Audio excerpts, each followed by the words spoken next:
June থেকে September পর্যন্ত মধ্যপ্রাচ্যের দেশগুলোতে চড়া থাকে তাপমাত্রার পারদ। এই সময়টায় মরুর দেশগুলোতে সবচেয়ে বেশি উত্তপ্ত আবহাওয়া থাকায় বিপাকে পড়তে হয় খোলা আকাশের নিচে কাজ করা প্রবাসী শ্রমিকদের, যাদের বড় একটি অংশই নির্মাণ খাতের মতো ঝুঁকিপূর্ণ কাজের সঙ্গে যুক্ত। এই তালিকায় আছেন বহু বাংলাদেশীয়। তপ্ত রোদে কাজ করতে গিয়ে হিট স্ট্রোকে তাদের মৃত্যু ঝুঁকি বেড়ে যায় কয়েক গুণ। এ অবস্থায় শ্রমিকদের স্বাস্থ্য সুরক্ষায় গুরুত্ব দিচ্ছে কাতার সরকার। সকাল 10টা থেকে বিকেল 3:30 পর্যন্ত খোলা জায়গায় কর্মরত শ্রমিকদের বাধ্যতামূলক বিশ্রামের নির্দেশনা দিয়েছে দেশটির শ্রম মন্ত্রণালয়। এতে খুশি রেমিটেন্স যোদ্ধারা।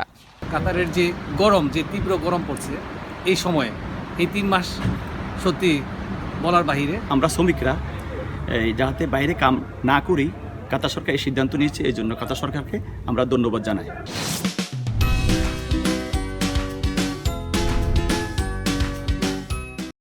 অতিরিক্ত গরমে কাতার সরকারের দেয়া নির্দেশনাটি প্রবাসী শ্রমিকদের মাঝে পৌঁছে দিতে প্রচারণা শুরু করেছে দেশটিতে নিযুক্ত বাংলাদেশ দূতাবাস।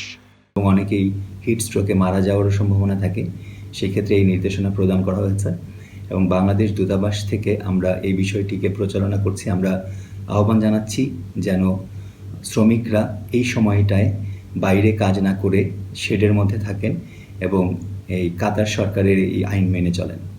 প্রতি বছর গরমের দিনে খোলা জায়গায় কাজের উপর নিষেধাজ্ঞা জারি করে আসছে কাতার সরকার। তবে এবার একটু আগেভাগে এলো এমন সিদ্ধান্ত। 1 জুন থেকে আগামী 15 সেপ্টেম্বর পর্যন্ত দিনের বেঁধে দেওয়া সময়ে কোনো শ্রমিককে বাইরে কাজে পেলে সংশ্লিষ্ট প্রতিষ্ঠান ও কর্মরত শ্রমিকদের বিরুদ্ধে আইনগত ব্যবস্থাসহ জরিমানার বিধান রেখেছে কাতার সরকার। এখন কাতার।